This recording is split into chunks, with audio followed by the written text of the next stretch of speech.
All right, here we go. This is part 3 of the IRR.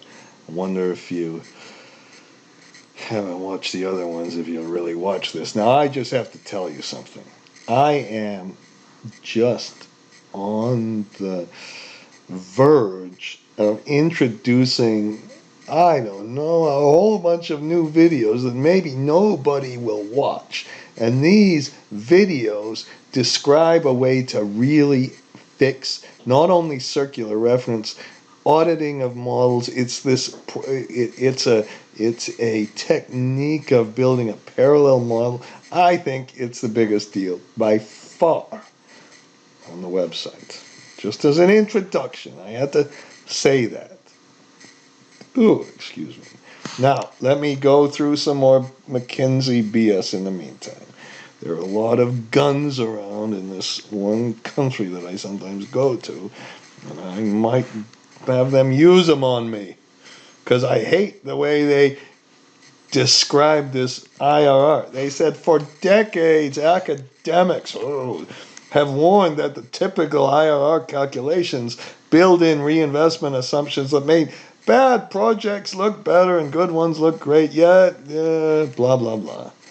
What a lot of crap. Oh, I can't even read this. Our own research underlined the proclivity to risky behavior. Oh my God.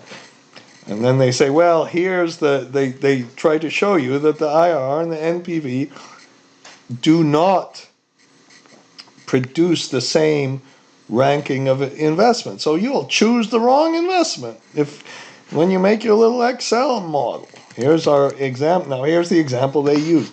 They had a case, I just took this directly out of the article, 5 years cash flow of five amount money of cash flow for 5 years and an investment of 10. IRR is 41.04%.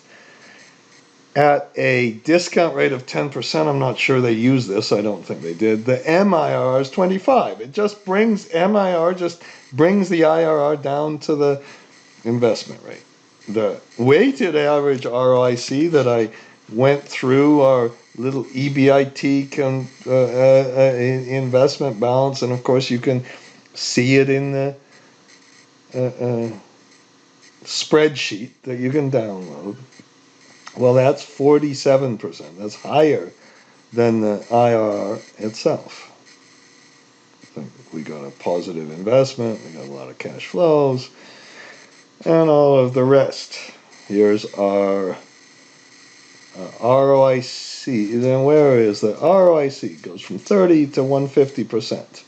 You might ask, why in the heck? What's going on here? What is going on here? Why is this MIRR lower than the return on investment for any single period? And I think you'd be right. Okay. Now, this produces an NPV of 8.14. So this is the example in the McKinsey article, with perhaps the exception of, I don't know what, I didn't read it carefully enough to know what discount rate they used. So now let's consider almost the same example, and it does demonstrate what's going on. Oh no, some background noise. In this case, I said, oh, screw this. Let's put no middle year cash flow, because the middle year cash flow is causing everything. If there's no middle year cash flow, MIRR, IRR, and WROIC, well, at least MIR and IRR, to produce the same thing. The reinvestment rate is irrelevant. And let's say the cash flow is 50. And that's a lot more than 5 times 5 or 25. You agree with that? I think 50 is more than 25. Okay. But the timing, because of the timing, and the 50 occurs in the very last year, and there's no middling year cash flow to reinvest at the same rate, in fact, you get twice as much cash flow, and the IRR is only 37.97.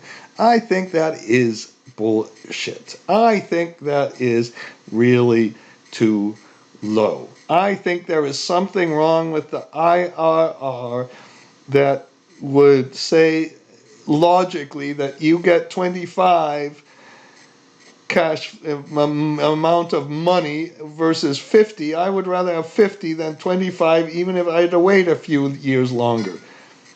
Okay. But we're not allowed to talk like that. Okay. And now, in this case, but if we use the 10% discount rate, we get a 19 rather than an 8 NPV. Let me just look at this below. We'll just look at this now. Okay, here's our minus 10 and 0.00050 IRR. You can see it on the side, 10%. MIR is higher. MIR is the same as the IRR. So, if you use the IRR criteria, look at this craziness. This one would say, let's take this first investment with only 25 of cash flows and not the second one. Look, McKinsey is right. Oh, they're right. It does. MIR does seem to fix everything rather than IRR. If you use the weighted, if we have the ROI, it's negative. Ooh, and it's enormously positive when you get a really low investment, but we put a low weight on this, and at the end we get a 97% weighted ROI instead of a 47. So here's the good news. Our weighted ROI would say, don't take this one, take this one. And that's consistent with the NPV. And you can take that 97%, pretend the 97% would have been earned every single year, and then you would get these cash flows by adding the depreciation, and you take the NPV of these cash flows that kind of level it out. It's almost like LCOE in electricity, and you get the same number. That's where I got the idea from, LCOE in electricity, really. Okay, so MIR seemed to work. Now let's take one more calculation, and I don't know, I made some blah blah blahs and more comments. Now let's go back to our same example, and I'm being a little bit rambling, repetitive, and all of that. But here we have the same kind of cash flows, our 8.14, or 41%, or 25. But now let's go the other way. Let's say we have a situation where we have 5 for 10 years. Well, this does not take a genius to say that this investment is better than this one. How could you not agree with that? We have the same outflow. I didn't color this very well. The same outflow, but a 5 years more of inflow. And then the IRR is higher for this one than this one. But look, this is the amazing thing. When using a 10% reinvestment rate, the reinvestment rate keeps pushing down and down and down. This is almost the disproof of the whole reinvestment rate crap. The reinvestment rate, maybe it's good for bonds or something, but it doesn't work for these capital investments because you get 23.07. Shut up, you goddamn academics. Look at that. And why can't they get this right? Do these academics really argue for this MIR? If they do, they're full of complete crap. Sorry to get so emotional about this. But this is a big deal. If these academics, you go pay thousands and millions of thousands of dollars to Harvard and they teach you this, or University of Chicago or any place else.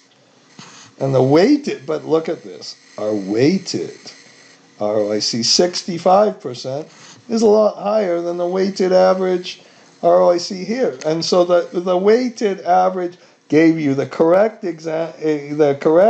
number each time, and I can do 100 other examples and it'll give you the examples right. The MIR, in some crazy way, suggested, if you can believe this, it suggested that you should not take this investment that has the extra 5 years of cash flow compared to this one. You can't use it. MIR is crap.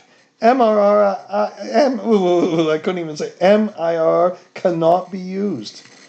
And that's enough. I got to the end of this one, and sorry to get a little bit emotional about this, but I hope you can see the point. And well, I'm going to make one more MIRR video about putting a UDF, a user-defined function, show you how step by step you can go and make I said MIR, WROIC investment.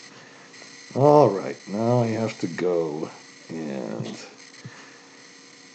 finish this. Okay, goodbye.